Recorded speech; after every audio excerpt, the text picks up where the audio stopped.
Released November 6, 2015, the world had been introduced to Black Ops 3 Zombies. And to begin with, we got the all-time classic map, Shadows of Evil. And at launch, the map absolutely got dogged on. I guess people weren't too happy with Tentacle Warfare being in their next Black Ops games.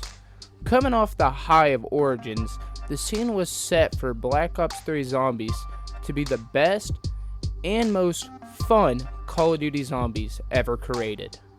And they delivered, but we did not see that at first. The mysterious rituals that were surrounded around the map. At its base and core, you had to complete these rituals just to get to Pack-a-Punch, with these unknown alien-like creatures coming to stop you at every single turn. But people weren't happy about this map. They should have been, and they eventually did, becoming one of the easiest top 5 favorite maps for most of you viewers. Me, this is my number 1 favorite map in Call of Duty. But the reason it became this popular is for 3 very simple reasons. Shadows of Evil was the launch map of Black Ops 3 Zombies, and had one key difference over every single Zombies map that came before it, and that being in Black Ops 3's movement engine. Being able to slide around to every corner around Mach 30, it felt like, being significantly faster than just sprinting, bringing a whole new dynamic to the game. This sliding mechanic, simple at base value, changed the game entirely. Being able to slide around entire hordes, fit in the smallest of gaps. The sliding mechanic could not have been better. Not only was it the player's movement, but the zombies too. The zombies now able to trip and fall over themselves after you take a sharp turn, or them just collapsing because you got too far away. Love that addition, game. No, but actually, them tripping may seem like a little thing, but you'll be surprised how often one zombie tripping can absolutely block the rest from manhandling you. And their improved hitboxes for the zombies. Gone were the days of being caught or sucked in by the World at War zombies. No longer could you randomly get blocked by an entity that was no longer there. They absolutely cooked with Black Ops 3 Zombies, and Shadows of Evil, it's just a perfect example of what they had in store. And that brings me to my second reason.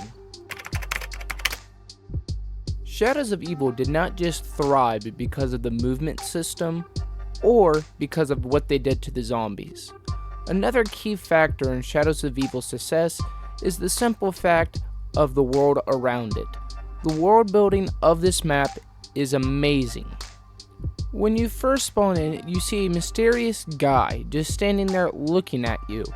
As you look around, you're trapped in an alleyway with an old looking revolver that is an 8-shot. Zombies coming around you, dressed in these old-timey clothes, noting that you're definitely not in World War II anymore, but you're not in modern day. I mean, just look at how they dressed these zombies. These old-timey clothes, they feel so vintage just for a game. Obviously, this isn't what every single person back in the day wore, but this is like the stereotypical clothes, and it fits the theme so well.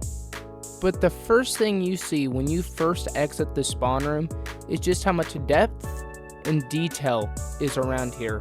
Clothing stores, laundromats, just the whole skybox in general, hotels, stores, sale signs, anything you can think of, just plastered all over the place, making it feel like this was once lived in. Hell, you even got advertisements for Gobblegum, a new addition which definitely helped Shadows of Evil and Black Ops 3 as a whole, but I'm not going to get into it. That's a discussion for a different day. But back on topic, Shadows of Evil is breakdown in 4 different sections, which makes the map simple but fun. And those districts being the Canal District, Waterfront District, Footlight District, and Easy Street. And each of these districts had a ritual that you had to do to progress to Pack-a-Punch. And this is not the first time we've seen 3 things equaling to Pack-a-Punch. Take Doris for example. You had to link up the 3 teleporters, you would get Pack-a-Punch. Ascension, you would have to go through 3 rockets to to get to Pack-a-Punch. And not quite released yet, obviously, since it's Black Ops 3, and this is the starter map. But Go Rod Crovey had the same thing, of which you had to go through 3 Garth modules to equal one thing. The only difference here is there's only one more ritual that you have to do. But it's basically given to you for free to show you what you have to do. And now the thing about these districts are, they're all lively. Yeah, you have to go there just to complete rituals, but if you walk around, it really feels like a city that you could have lived in back in the olden days. I mean, hell, take a look at this shop. It's literally telling you to sub.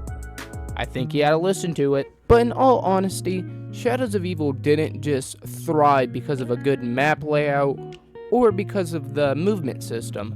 Those do help. But what's the one thing you're truly using in this game? That's right, it's the third reason why this game was so great. The guns, obviously. The guns of Black Ops 3, although not realistic and gritty like World at War, still hit great.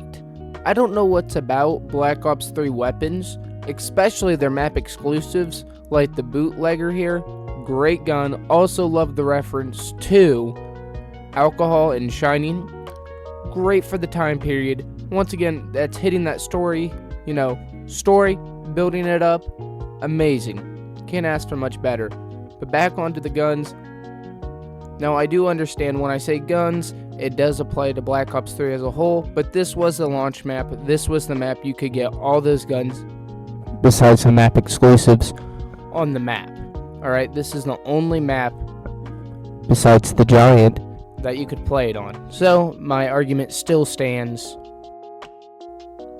And now, since we both agree with me, the guns, using them, feels like you're just shooting something like girthy. Okay, that sounded really weird, but like it's something heavy, you know what I mean? It doesn't feel like you're shooting an actual gun, it feels like you're shooting a ginormous projectile. Especially with guns like the Bloodhound, Dingo, HVK, all those guns for some reason in this game just feel like you're absolutely laying into them with something. And for that, it makes the map feel real nice, you know what I mean? A good gunplay in a game means a lot. Good map design in a game means a lot. Good layout means a lot. Alright?